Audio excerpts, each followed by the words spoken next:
The biggest story of this week has been the story raging around the Confederate flag in South Carolina. Suddenly it is now the train has totally left the station. Absolutely everyone agrees the Confederate flag should come down pretty much everywhere. You have a client in Mississippi who came out. I did. It's not my client anymore. Sorry, Roger Wicker, who came out today and said he wants the flag to change too. So what is it how did this happen? I mean, the easy answer is the shooting crystallized things. There's no doubt about that. But the Republican Party has moved really swiftly. Talk about the dynamics there. Well, I think it's one of those things that that is growing old with age. And Nikki Haley is a very aggressive and a very courageous Republican.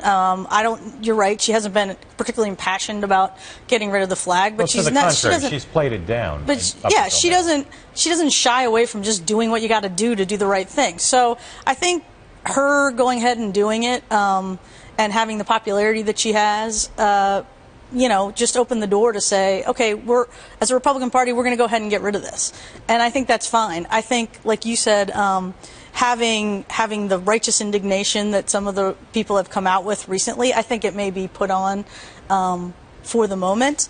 But you can't deny lives are taken, and it brings up some emotions, and why not take the opportunity to do it? Do you not think there's do you not think there's some degree of expedience here that a lot of Republicans looked around and said, once it had blown up, looked around and said, we got to get this issue off the table, because if we're going to be asked about this throughout the rest of this cycle, this is going to put us in a bad place. Let's just, like everybody, let's just fall in line. Absolutely. So we don't have to talk about it anymore. Well, why are we talking about it? I mean, people don't have jobs.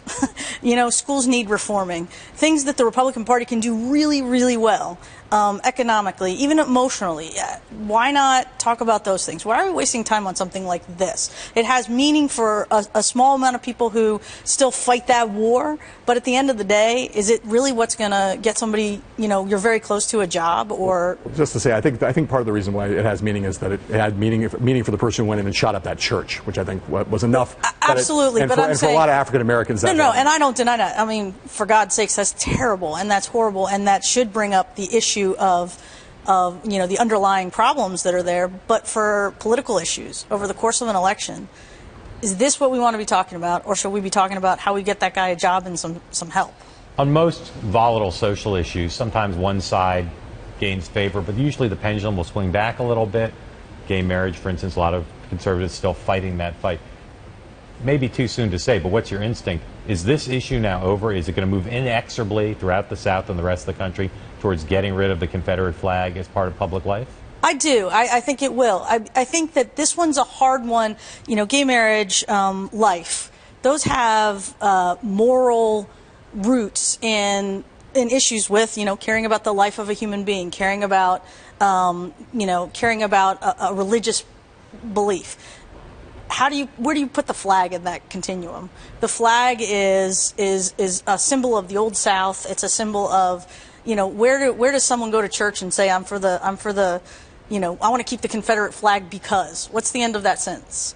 I think that is a good indicator that if you can't answer that question and make a passionate speech of why you want it, why would it stick around?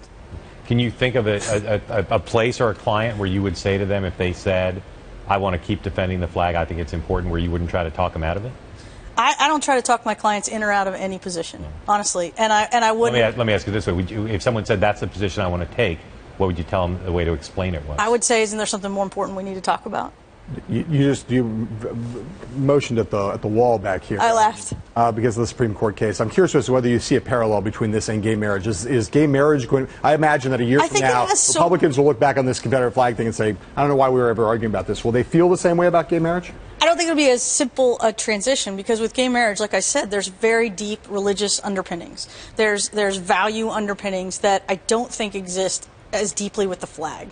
I don't think you have people who have been taught their entire life or have been a part of a faith their entire life that says the Confederate flag is the thing to have flying over your house. I think you have people that believe deeply in a particular set of values that are going to stick with that, and that'll make it a little harder and different. Rightfully so. Actually, just quickly, Republicans, the RNC, Republican National Committee, Jeb Bush, have both brought up this issue of cybersecurity, being critical of the Obama administration. Does that seem like a strong issue for Republicans to be talking about politically? It's a smart issue, and if we want to be a party of smart issues, yeah, let's talk about it, because, my power went out last night and I had, the shakes.